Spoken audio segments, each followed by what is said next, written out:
the modern battlefield, safeguarding critical infrastructure in the age of cyber warfare.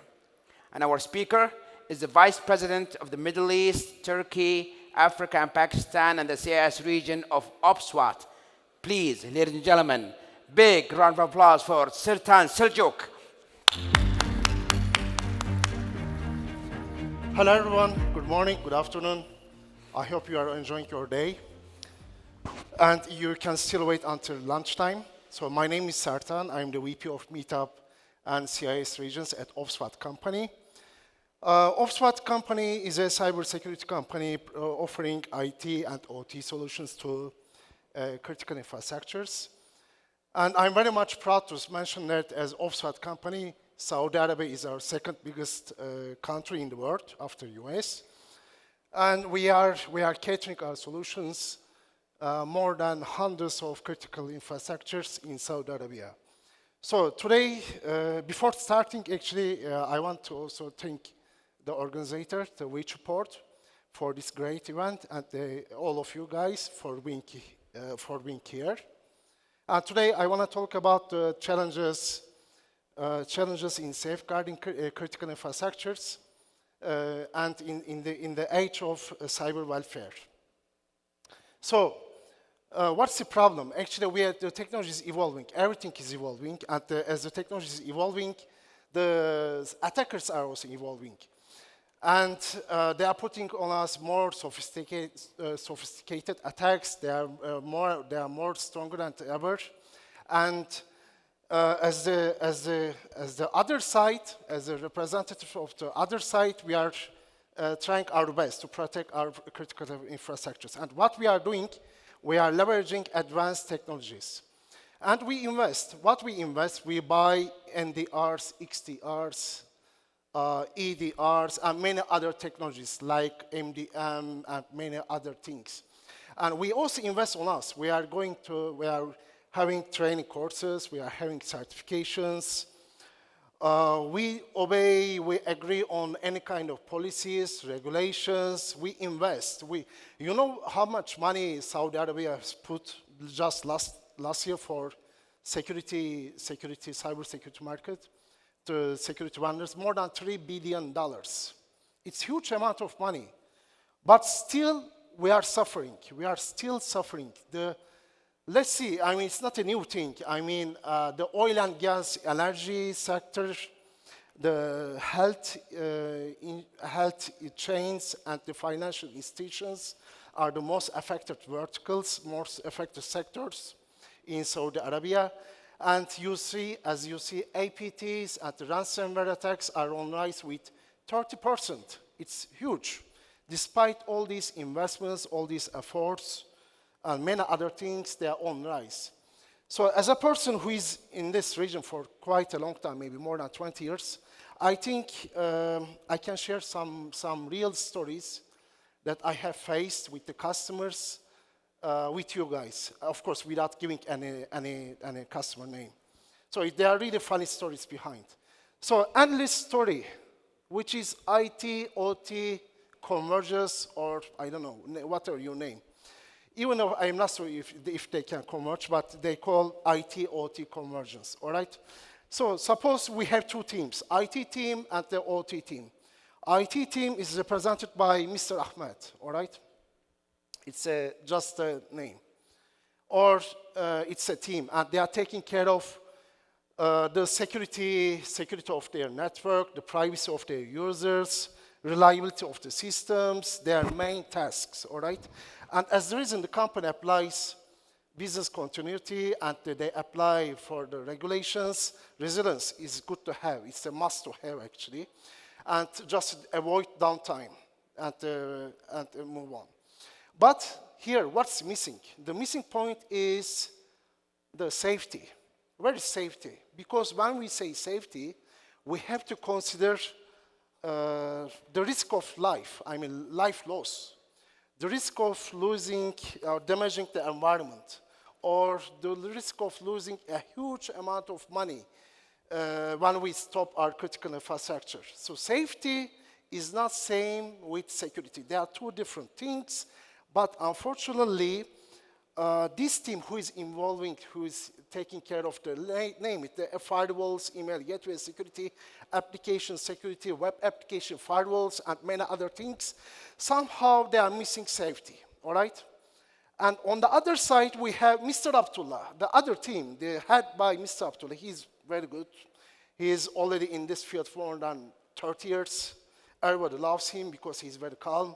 He's not under stress. Everything works properly in OT. No problem, nothing, because they are not connected to internet. And no maintenance, even no maintenance. He doesn't need anything. So as a matter of fact, safety is very much important for him and his team. And he obeys all international, national regulations, policies, everything, from A to Z. He's a super guy, all right?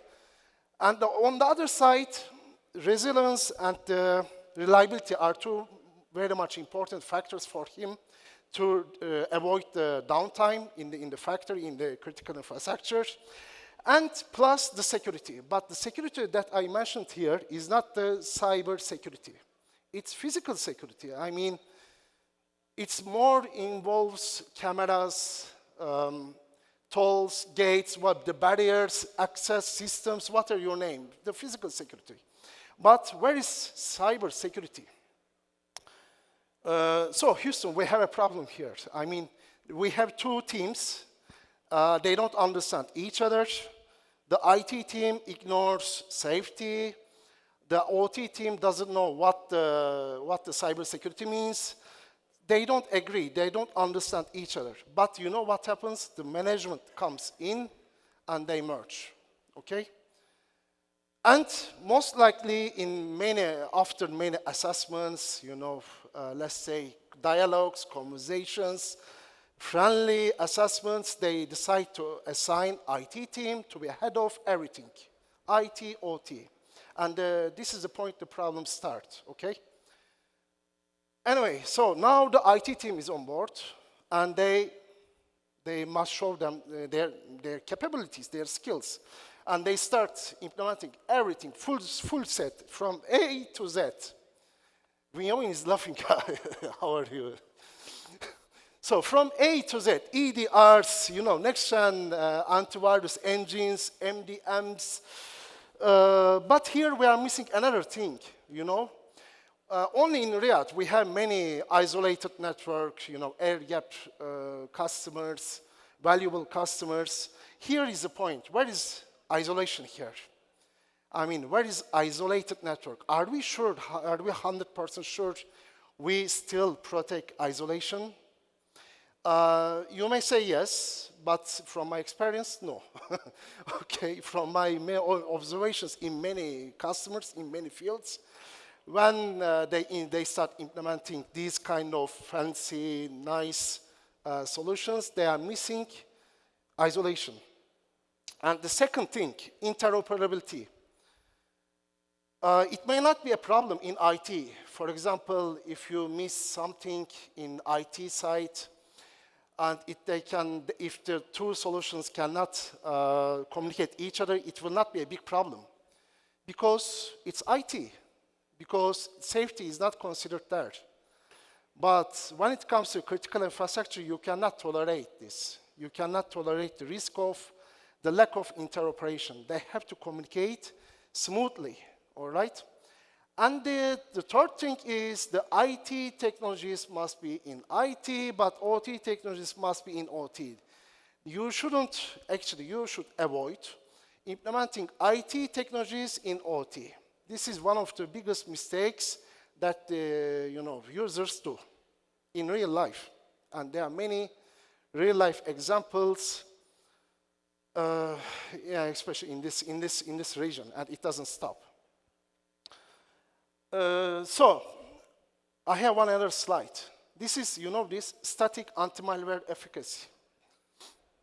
I'm saying static because static is more close to real-life examples. When you say static, you choose the random file and you expect the anti-malware engine to predict if it is malware or not. And we have also a dynamic version of this. Of course, you can get it from AV Comparatives, from a German company website. Easily, they are releasing similar figures every month. All right, so the average detection day rate of a single anti-malware is 40-something%. The average, this is the average, okay? The best is something 76%, the best. And we know this because as OPSWAT company, we are partnered with more than 30 anti-malware engines. In our platform, we have 34 anti-malware engines. It can be cloud, it can be SaaS, it can be on-prem, whatever. We are working with, name it, CrowdStrike, Asset, Sophos, they are all our partners. In total, we have McAfee, Microsoft Defender, everybody.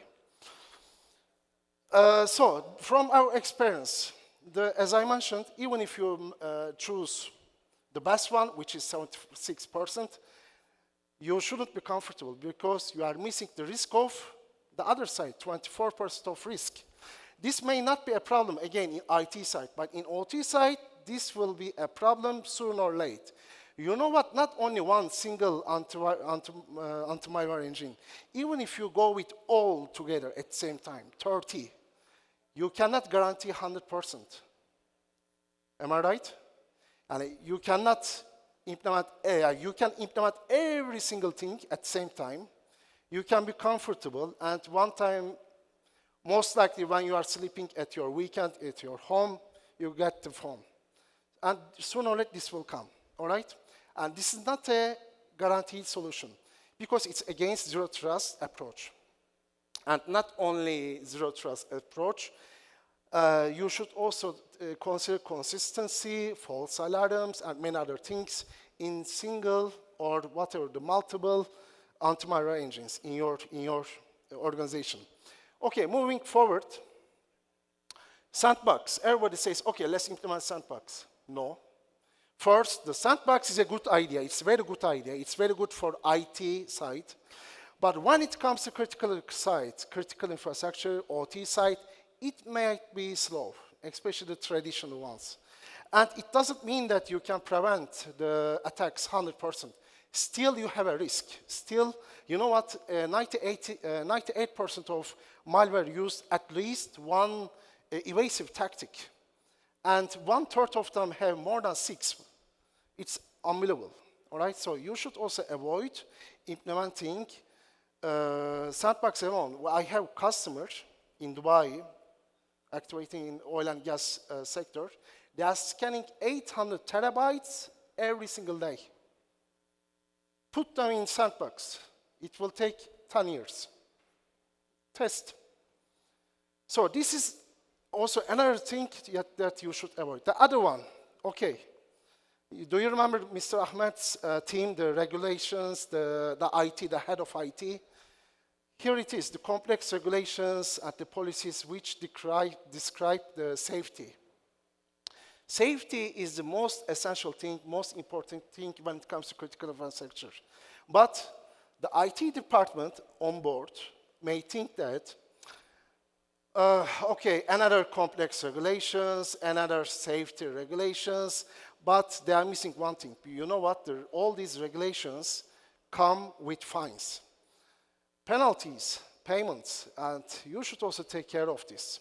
And there are many complex regulations, policies, which are really, really hard to agree, which is not easy to agree, which is not easy to follow, and many other things. No need to follow, no need to read, try to read, no need. You can easily get the same image by clicking the link. Moving forward, again, no need to concentrate on this. You know how many certifications are there placed here? It's 423 certifications. Certifications and the training program. CISSP here, CISA here, CIA, and starting with C, all the trainings are here, all right? Except one thing. There are only 27 training courses and the certification programs focusing on critical infrastructures, which is not enough at all, So poor Mr. Abdullah, he wants to learn. He wants to learn about cybersecurity, but the thing is, he cannot find suitable certification programs. So And as OPSWAT, again, we are also one of the providers of certification programs. And we have more than 20 certification programs focusing on only critical infrastructures. So, to wrap up, so we have three main problems. First, the network complexity. The networks are really, really complex. We have technology gaps because we cannot guarantee that IT devices, IT solutions may fit the OT environment. And the other one is the training gaps, the human lack of skills shortage. So we have to fulfill all these. How? So our approach is we are providing one single platform as OPSWAT company, catering all IT and the OT environment needs, okay? And all the solutions can be cloud, can be on-prem, for dedicated to tailor-made to isolated networks, totally air-gap networks. And integrated by design, which means integrated by born when they are developed by our specialists. We develop it catering, focusing OT side, not only IT side, but also critical infrastructure. For example, NAC, Network Access Control. Now we are also considering to all the HMIs, SCADA systems, protocols like Modbus, for example. It's not easy. So we are doing our job for only critical infrastructure. And the most important thing, CDR. Does anyone know what CDR means? The content, disarm, and the reconstruction. It's a must to have technology that you must adopt in critical infrastructure. It's a must to have. It's a only tool that you can avoid zero-day attacks from the first moment. So what it does? So it's a zero trust approach. It's let's say it counts all the files as malware affected files, and it breaks the files into pieces, all right, in milliseconds, and it regenerates the file. If you want to scan PDF file, it can be PDF file. And so that you can avoid all the macros, all the watermarks, anything that you want to avoid in the file, all the hyperlinks, all the embedded pictures, whatever. And multi-engine antivirus solution, not only one. I'm not talking about one. You have to scan the files that you get into your premises with more than 30, 34, 35, whatever the anti-malware engines. It's a must. Otherwise, even if you miss one single file, you have the responsibility not only to your organization, but to the environment, to the world, actually. And plus, next-gen sandbox. We have also one single platform, which includes every single thing that I mentioned here. And as I mentioned, 20 plus training courses, certification programs. We have now 2 million users who are registered in our programs. And just we have booth outside. If you are interested, we have also free vouchers, which you can register and get the courses online, and it's free. But for our critical infrastructure customers, we have also in-class educational places in Dubai, Miami, London, and Hong Kong. Anyway, so let's move forward. This is one of the last slides. Oh, sorry. Yes, this is one platform that meets all. So here, this is what I want to mention, MetaDefender Core. This is a 3.5 layer, and this is the MetaDefender Core. It includes every single that I mentioned here. CDR, plus multi-scanning engine, plus DLP, file-based DLP, plus vulnerability assessment, plus threat intelligence reporting, plus next-scan sandbox, all inclusive in the same core, all right? And you can adapt this to any part of your equipment, of your devices in your OT and IT products or the environment. And so you have a data which you need to take to your premises. So you can do with the kiosks, you can do it with USB dongles, you can do it with the data diodes actually. Data diodes is very much important, optical diodes, what we have, so electrical networks, and some other solutions. If you are very much interested, please welcome to our booth, which is outside, just outside the door on the right side. So this is also the last slide that I want to mention before the summary. And this is also already I mentioned, the multi-scanning, deep CDR is here, next generation sandbox. These are the three main technologies that are already included in this one core, okay? So summary, here is the summary. So the solutions and the products that you use in IT must stay in IT. But for OT side, you must change your glasses, all right? You must change your vision. And you must adopt some other technologies, the OT-specific technologies. This is the first thing. And the zero trust principle must be adopted at every layer of the company, critical infrastructures. Even if you have 1%, 0.1% risk, you should avoid.